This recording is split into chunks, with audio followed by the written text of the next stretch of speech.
Hello दोस्तों, आज का हमारा टॉपिक है रूट वाली संख्या का जोड़ और घटाव के बारे में जानेंगे। तो ये रहा जोड़ का कुछ सवाल हम लिए हैं। 4-5 सवाल हमने जोड़ का लिए हैं और 2-3 सवाल हमने घटाव का लिए हैं जो रूट में दिया गया है।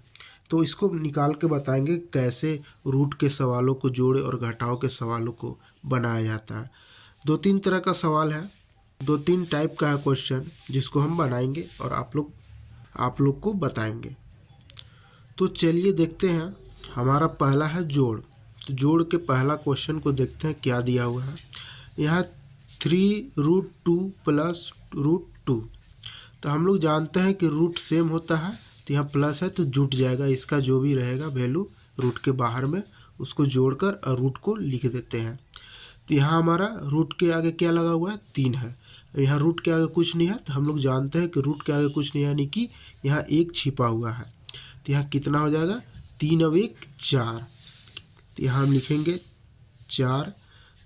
यहाँ √2 है तो 1 √2 को यहाँ लिख देंगे, यानी कि √2, यानी कि यही इसका आंसर हो जाएगा। चलिए दूसरा क्वेश्चन देखते हैं क्या दिया हुआ है। यहाँ है 5√7 जोड़ 2√7। तो यहाँ भी रूट में सेम है और इसका रूट के बाहर का वैल्यू है जो भी उसको जोड़ देंगे। तो यहाँ चलिए 5 और 2 कितना हो जाएगा, 7। तो यहाँ 7 लिखेंगे और यहाँ रूट सेम है, रूट का वैल्यू सेम है। √7 यहाँ भी है, √7 यहाँ भी है, तो यहाँ √7 लिख देंगे, यही इसका आंसर हो जाएगा। चलिए तीसरा क्वेश्चन क्या है, √12 प्लस √32। तो दोनों का वैल्यू अलग अलग है, तो इसको कैसे बनाएंगे। तो इसको पहले देखेंगे गुणनखंड करके, गुणा करके टूटता है कि नहीं गुणनखंड में दोनों को। तो ये 12 भी गुणनखंड में टूट जाएगा, 32 भी गुणनखंड में टूट जाएगा। लेकिन इसको ऐसा तोड़ना है जिसका वर्गमूल निकल सके। तो इसको देखेंगे, इसको कैसे तोड़ सकते हैं। √12 को हम क्या लिख सकते हैं, तो √12 को हम लिख सकते हैं 4 × 3। 4 × 12 होता है, तो 4 × 3 लिख सकते हैं। यहाँ जोड़ है, यहाँ जोड़ दे देंगे। यहाँ √32, तो √32 को हम क्या लिख सकते हैं, तो 16 दूना 32 होता है, तो 16 × 2 लिख सकते हैं। अब इसको क्या करेंगे, 4 को अगर यहाँ बाहर निकालेंगे तो क्या हो जाएगा, 2। तो यह क्या हो जाएगा, 2√3। यहाँ 3 को नहीं निकाल सकते हैं बाहर, क्योंकि 3 बाहर निकलेगा नहीं। यहाँ प्लस है तो प्लस दे देंगे। यहाँ 16 × 2 है, तो 16 को निकालेंगे बाहर तो क्या हो जाएगा, 4 हो जाएगा। रूट में क्या बच गया, 2। अब इसको √3 को नहीं अगर कुछ तोड़ सकते हैं, न √2 को तोड़ सकते हैं, यानी कि इसका यही आंसर हो जाएगा। चलिए क्वेश्चन नंबर 4 देखते हैं। √3 प्लस √5 है, तो न √3 को तोड़ सकते हैं और न √5 को तोड़ सकते हैं, यानी कि इसमें जिसमें कोई किसी का गुणनखंड नहीं हो तो उसका जस का तस भी लिख देंगे, यानी कि इसको हम √3 प्लस √5 नहीं लिख देंगे, यही इसका आंसर हो जाएगा। चलिए क्वेश्चन नंबर 5 देखते हैं। यहाँ भी देखेंगे कि रूट के अंदर जो भी है वैल्यू वो अलग अलग है, डिफरेंट है।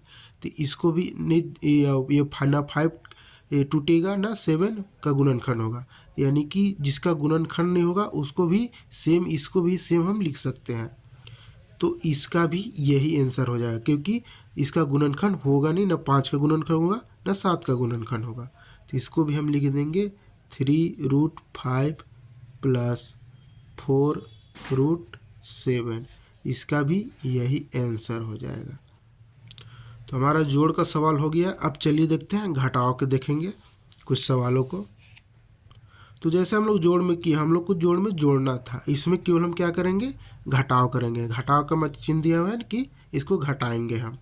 तो यहाँ हम देखेंगे रूट के बाहर में क्या है, 4 है, 4√7 माइनस 2√7। तो इसका रूट के अंदर वैल्यू सेम है, तो इस क्या हो जाएगा, रूट का जो भी बाहर है वो माइनस हो जाएगा, यानी कि घटा देंगे। तो 4 में से 2 गया तो कितना बचेगा, 2 बचेगा। और रूट है √7, यही इसका आंसर हो जाएगा। अब चलिए सेकंड क्वेश्चन नंबर देखते हैं।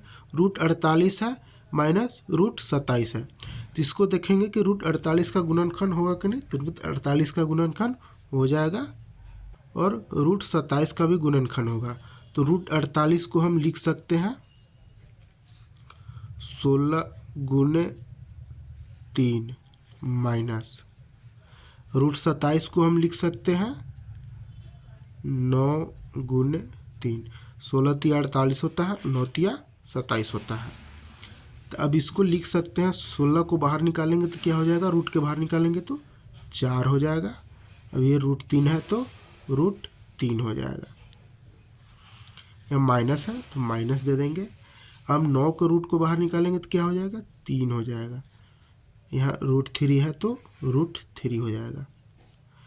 अब यहाँ देखेंगे रूट का वैल्यू अंदर क्या है, वैल्यू सेम है।